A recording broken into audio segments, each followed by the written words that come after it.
Lijep pozdrav, dobrodošli na moj kanal. Danas radimo treću lekciju uvoda u slovenski jezik. Treća lekcija se zove koledar, odnosno kalendar, gdje ćemo se upoznati sa rednim brojevima, kako se pišu, čitaju datumi, zatim ćemo se upoznati sa mjesecima u godini, danima u sedmici i vidjet ćemo neke primjere.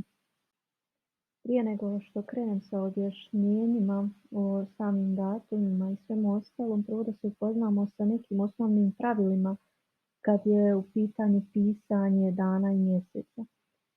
Znači, kao što možemo vidjeti pod rednim brojem 1, da nulu pri pisanju dana i mjeseca ne pišemo. To nekako je praksa u našem jeziku da često stavimo tu nulu, međutim u slovenskom jeziku vidimo da to nije pravilno i ne treba raditi tu grešku.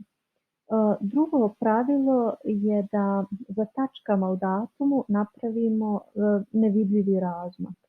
Dakle, ne pišemo sve zajedno, nego čisto iza svake tačke napravimo razmak, zatim pišemo dalje. Iskreno i ljepše je za vidjeti, preglednije. Ovdje možemo vidjeti par rednih brojeva. Redni brojevi su uglavnom slični kao u našem jeziku, tako da to smatram da ne bi trebalo biti nikakav problem. Vidimo da je prvi, drugi, razlika je u trećem, je u slovenskom treći, zatim imamo četvrti, tu je isto razlika, ali nije to ništa strašno da ne bi se moglo razumjeti ili shvatiti.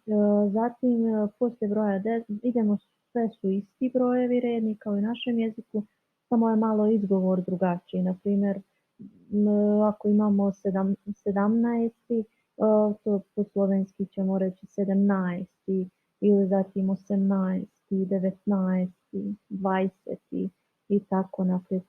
Uglavnom, nije teško za shvatiti sve redne brojeve koji su nam bitni za čitanje i izgovaranje datuma i za shvaćanje. Ovdje možemo vidjeti par pitanja koje se odnose na datum. Dakle, kao i u našem jeziku možemo pitati kateri dan je danas, dobijemo odgovor i koji je dan u sedmici, često koji je datum danas. Isto tako, gdje imate rođeni dan, isto je pitanje kao i kod nas, isti je odgovor. I u našem jeziku bi odgovorili kad bi nas neko pitao kad imaš rođendan, bi rekli 8. maja. Isto tako kad si rođen, 8. maja.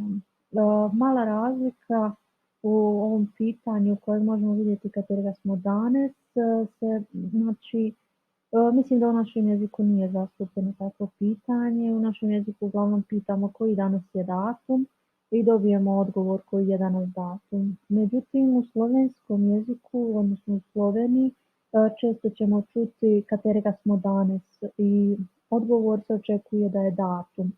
Ako čujemo katerega smo danas, dovoljno je samo reći datum, na primjer 3. aprila, i to je dovoljno i znači se šta je mišljeno. Ovdje možemo vidjeti mjesece u godini. Vidimo da su skoro slični kao i u našem jeziku. Razlika je u martu, znači nije mart, nego je marec. Ostalo pa je uglavnom isto, razlika u dva slova. Na primjer maj, juni, samo dodamo j na kraju, juli također. Avgust je v umjesto u. Zatim imamo kod septembra, oktobra, novembra da je na kraju er umjesto ar. Našem je septembar, oktobar, novembar. Ovdje je samo september, oktober, november i naravno december. To su mjeseci u godini. Međutim, kad pitamo kad se nešto dogodilo, onda imamo januarija, februarija, na primjer nekad se zgodilo 5. januarija. Ne možemo reći 5. januar. Mora biti, isto je kao i kod nas. Kod nas je januar, ali nešto se desilo 5. januara. Samo u slovenskom dodamo januarija. Isto tako je i sa ostalim mjesecima u godini. Jednostavno čujemo po zvučnosti kako bi to trebalo izgledati, odnosno kako bi to trebalo zvučati. Što se tiče dana u sedmici, kao što možemo vidjeti tu na lijevoj strani, malo se razlikuju od dana u sedmici u našem jeziku, ali to je to u suštini, nije ništa velika razlika, tako da imamo ponedjeljak, torek, srijeda, četvrtak, petak, sobota, nedjelja. Međutim, kada pitamo ili kad trebamo odgovoriti kad se nešto desilo, kad će se nešto desiti, kad ćemo ići i tako dalje, u ponedjeljak, u torek, u srijedu, znači ovo v ne čitamo v nego u, samo se piše v, u četvrtak, u petak i tako dalje. Međutim, kao što možete vidjeti ovdje na desnoj strani, imamo ispred dana u sedmici riječicu ob. Tako da imamo ob ponedjeljkih, ob torkih i tako dalje. Ja bih to najlakše prevela, na primjer, ob ponedjeljkih ponedjeljkom. Nešto se događa tim danom. Ob ponedjeljkih jutra grem v šolu. Na primjer, ponedjeljkom ujutru idem u školu. Tako da mislim da je najlakše na taj način da to shvatimo. Ob neki dan je nešto se dešava tim danom. Jednostavno, najlakše je tako rečeno. Korisno je također da se upoznate i sa godišnjim dobima u slovenskom jeziku. Imamo zima, pomlad, poletje i jesen. Znači zima, proljeće, ljeto i jesen. Međutim, kad pitamo kad je nešto bilo, kad se nešto desilo, za zimu kažemo po zimi. Kad je nešto bilo proljeće, kažemo pomladi. Ako je nešto bilo ljeti, kažemo poljeti. Ako je bilo u jesen, znači je jeseni. Nekaj se zgodilo jeseni.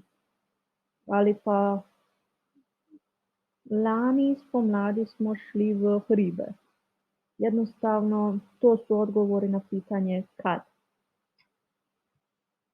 Na ovom slajdu sam pripremila nekoliko primjera što se tiče godišnjih doba, čisto da čujete kako to zvuči. Pa imamo, na primjer, pitanje kaj se dogaja z naravo po zimi. Zatim imamo spomladi veliko rožic cveti. Nakon toga poleti gremo na morje i narava je jesen odeta v tople barve. Ja se nadam da ste razumjeli sve. Nije teško, samo eto treba zapamtiti šta za šta ide i kakvi su odgovori na kakva pitanja. Također korisno je i dobro da se upoznate i sa ovim izrazima koje vidite na ekranu. Jako često ćete ih čuti. Jednostavno kao i u našem jeziku kad pričamo o nečem šta je bilo danas, jel se nešto desilo juče, prekjuče ili će se desiti sutra ili negdje ideš preko sutra i tako dalje. Znači za sadašnje vrijeme kažemo danas. Nešto što je bilo jučer je učeraj. Prekjučer je predučerašnjim. Znači predučerašnjim. Ovo v čitamo kao u. Znači imamo predučerašnjim, prekjučer, učeraj, jučer i danas je sadašnje vrijeme. Zatim imamo za budućnost jutri. To je sutra. Nije jutri jutro, nego je jutri kao sutra. I poslije sutra ide preko sutra ili po jutrišnjem, kao po jutrišnjem, poslije sutra. Također ćete često čuti i za godine. Ako je nešto bilo prije neke godine, lani ili će biti sljedeće godine i tako dalje. Znači letos je trenutno ove godine, prezent. Imamo lani, kao i kod nas se kaže lani, u većini, ja mislim, u većini slučajeva se može reći lani za prošlu godinu. Zatim imamo predlani, to je godina ispred lani, onda poslije tog možemo reći pred 3 ljeti. Nekaj se zgodilo pred 3 leti, pred 5 leti. Zatim imamo za budućnost poslije ove godine, poslije ovog leta ide naslednje leto. Znači imamo letos i naslednje leto. Poslije naslednjeg leta dođe čez 2 leti. Znači čez je kroz 2 leti. Čez 2 leti, znači nešto će se desiti čez 2 leti. Gremo, ne vem, v Mehiko čez 2 leti. Na kraju želim se zahvaliti za vašu pažnju i za gledanje videa do kraja. Nadam se da vam je ovaj video i ova lekcija bio od koristi. Nadam se da će uskoro biti još ovakvih videa, dakle učimo dalje.